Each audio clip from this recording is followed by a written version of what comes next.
ইতিহাস কথা বলে, সেই ইতিহাস শেখ হাসিনা কোনোদিনও পড়ে দেখেন নাই, সেই ইতিহাসের পাতা কোনোদিনও উনি খুলে দেখেন নাই, চোখে আনেন নাই। তার চালা চামুন্ডারা, তার অধীনস্থ কর্মচারীরা, তার অধীনস্থ সন্ত্রাসীরা, তার অধীনস্থ চোরা কারবারিরা তাকে ঘিরে যা বলেছে তাই সে করেছে। যদি তাই না করত প্রিয় ভাইরা, যদি সে অবস্থায় না করত, বাংলাদেশের ইতিহাসে এই প্রথম একজন ব্যক্তি চুরি করে পালিয়ে গেছেন, যার অহংকার 3 তারিখে বলেছে পৃথিবীর ইতিহাসে এমন কোন শক্তি নাই, বাংলাদেশে তো নাই, আল্লাহ ছাড়া কেউ আমাকে এই দেশ থেকে বিতাড়িত করতে পারবে না। প্রিয় ভাইরা, ইতিহাসের নাম পরিহাস শেখ হাসিনার অহংকার।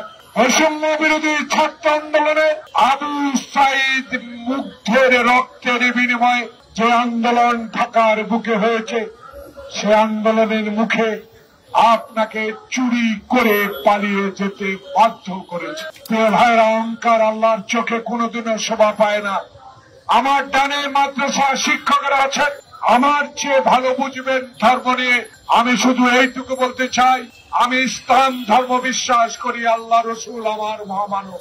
শেখ হাসিনা ওয়াজেদ আপনার ভাবার ভুলের, আপনার পিতার ভুলের মাসুল আপনাকে দিতে হয়েছে। কারণ আপনার পিতা যদি ৭১ সালের স্বাধীনতা সংগ্রামে আপনি বলেছেন অনেক অবদান, যদি এত অবদান থাকতো, আপনার পতনের পর আপনার বাবার ছবির উপর মানুষ প্রস্রাব কেন করলো?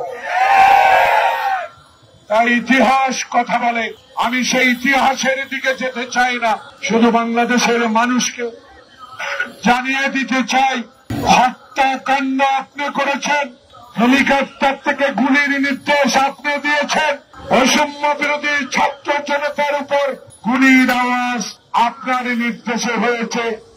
যারা আত্মহত্যা দিয়েছে, যারা আজকে আমাদের মাঝে নাই, তাদের রক্তের গন্ধ এখনো শুকায় নাই, তাদের আত্মহত্যির কথা এখনো তার পরিবার ভুলে নাই।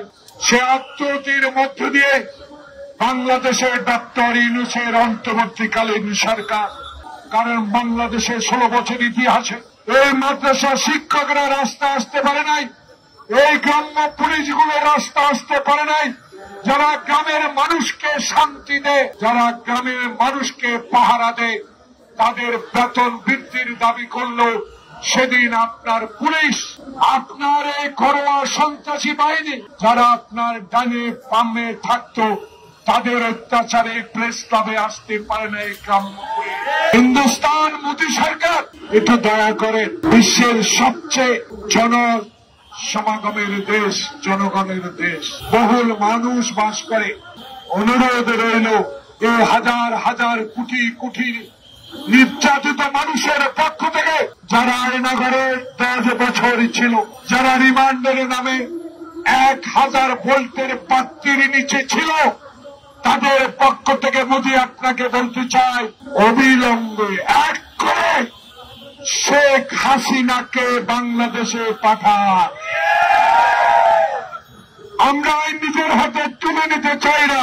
আমরা আপনার কাছে গণতান্ত্রিক দেশের মানুষ হিসেবে এখন অনুরোধ জানাবো, মুক্ত হাতে স্বাধীনভাবে বাংলাদেশের অতীতের ইতিহাস আপনারা আবার তুলে ধরবেন।